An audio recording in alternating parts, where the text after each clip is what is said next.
J'ai soif et on m'a interdit de me lever pour aller boire. Là, je sens que la colère monte. Je ne sais pas comment ça va se terminer, mais certainement mal. Je suis pourtant un adulte. Je suis censé pouvoir relativiser, rationaliser. Et pourtant, ce besoin est là, il pousse. Eh bien, imaginez un enfant, par exemple dans une salle d'attente, qui a besoin de bouger, un besoin impérieux pour lui. Et on lui dit de rester immobile. Reste immobile. Mais j'ai besoin de bouger, moi.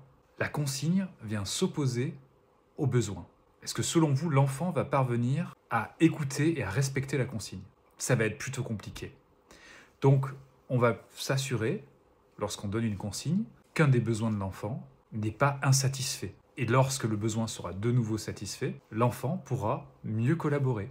Et pour satisfaire le besoin, par exemple de bouger, on peut inventer en salle d'attente des jeux ou encore des jeux d'imagination qui vont permettre à l'enfant de pouvoir satisfaire ce besoin de bouger ou d'explorer. Donc, lorsque nous posons des règles, lorsque nous évoquons des consignes, veillons déjà à cela. Est-ce que le besoin est satisfait ou pas? C'est valable pour les adultes et pour les enfants.